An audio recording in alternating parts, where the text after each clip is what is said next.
BPSC द्वारा आयोजित परीक्षा में फेल शिक्षकों को मिले मौका, शिक्षण कार्य छोड़कर दूसरे कामों में लगाए सरकार।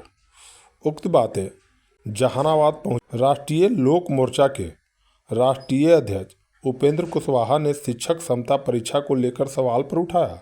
उन्होंने कहा कि पहले जो शिक्षकों की नियुक्ति हुई, इस समय टेस्ट लिया जाना चाहिए था। कुशवाहा ने कहा कि अब अगर बीपीएससी द्वारा आयोजित परीक्षा में शिक्षक फेल कर जाते हैं तो उन्हें दूसरे विभागों में लगाया जाए। फेल शिक्षकों को हटाना गलत होगा। वहीं उन्होंने आगे बड़ा बयान देते हुए कहा कि लोग पैरवी से जज बन जाते हैं।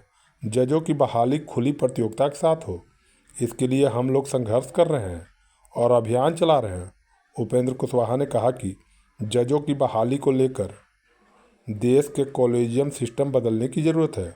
जब तक यह सिस्टम रहेगा तब तक गरीबों को मौका नहीं मिल पाएगा। जजों की बहाली की प्रक्रिया के लिए खुली प्रतियोगिता होनी चाहिए। वैसी परीक्षा आयोजित की जाए जैसे डीएम और एसपी के लिए किया जाता है।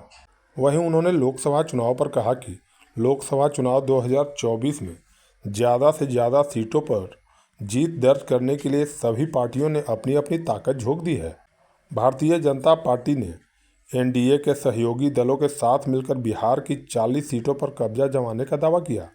हालांकि अभी तक एनडीए में सीट शेयरिंग पर कोई चर्चा नहीं हुई है। यह तय नहीं हुआ कि एनडीए में शामिल किस पार्टी के खाते में कितनी लोकसभा सीटें जाएंगी। इस बीच उपेंद्र कुशवाहा की पार्टी राष्ट्रीय लोक समता पार्टी ने जहानाबाद में रैली के जरिए ताकत दिखाने की कोशिश की। हालांकि उपेंद्र कुशवाहा ने बताने से मना किया कि कितनी सीटों पर दावेदारी की है। उपेंद्र कुशवाहा ने कहा कि एनडीए के सभी सीटों पर जीत दर्ज करेंगे। कार्यक्रम की अध्यक्षता जहानाबाद के जिला अध्यक्ष पिंटू कुशवाहा ने किया। देखिए, जहानाबाद में रैली थी हमारी पार्टी की, जहानाबाद लोकसभा क्षेत्र स्तरीय। इस तरह का कार्यक्रम और भी कई लोकसभा क्षेत्रों में हुआ है, कुछ जगह और होने वाला है। हम सब लोगों ने मिलकर तय किया था कि कुछ सिलेक्टेड लोकसभा क्षेत्रों में हम कार्यक्रम करें और वहाँ जाकर अपनी बात लोगों से कहें। तो इसी क्रम में बड़ी तैयारी के अनुसार कार्यक्रम हुआ है और हम लोगों से यहाँ आग्रह करने आए हैं, अपील करने आए हैं कि लोकसभा चुनाव में नरेंद्र मोदी जी को भारत का प्रधानमंत्री बनाना है। तो एनडीए गठबंधन से जो भी उम्मीदवार होगा उसको भारी मतों से जिता के। तो बिहार के 40 सीट है, इसमें कितना दावा है इस पार्टी का? दावा सार्वजनिक रूप से थोड़े होता है।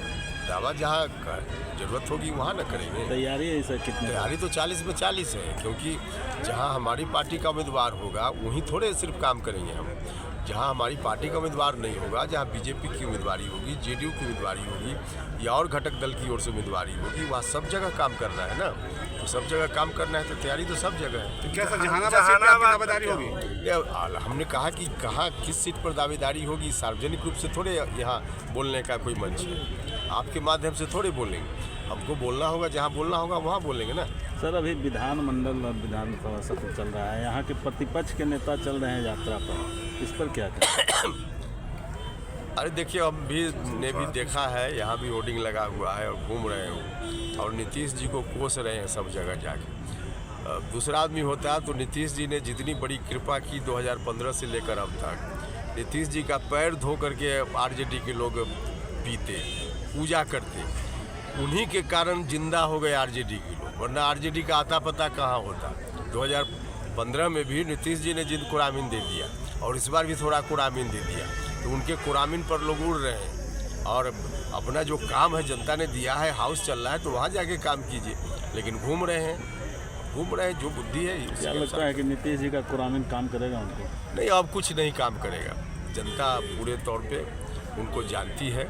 नीतीश जी उनके साथ भी थे तो भी कुछ नहीं होता, लेकिन कन्फ्यूजन था। अब नीतीश जी आ गए, बाकी और कहाँ कुछ होगा। सर, शिक्षकों को लेकर क्या आपके गठबंधन में ही दो तरह की बातें आ रही हैं? सरकार कह रही है कि हम शिक्षकता परीक्षा लेंगे, आपकी पार्टी इसको अलग ढंग से देखती है। भैया, हम जिस समय से बोल रहे हैं उस वक्त अगर कर दिया गया होता तो ये समस्या आती ही नहीं। लेकिन अब देर से ही सही अगर हो रहा है तो इसमें एतराज़ क्यों? सवाल है कि हम, हाँ, यह जो सरकार की ओर से कभी कभी आता है कि पात्रता परीक्षा लेंगे और जो नहीं पास करेंगे उनकी नौकरी समाप्त कर दी जाएगी। यह न्यायपूर्ण हो जाएगा। नौकरी किसी की नहीं समाप्त होनी चाहिए। जो पात्रता परीक्षा पास कर ले उनको शिक्षक रहने दें, ठीक है, अच्छी बात है।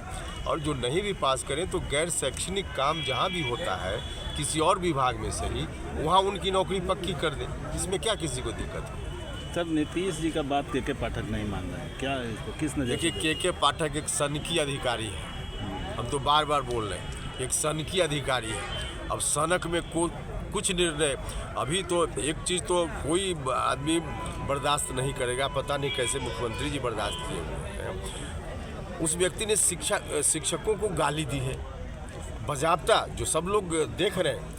अब शिक्षक को गाली देकर के शिक्षा की स्थिति आप सुधरवा लीजिएगा?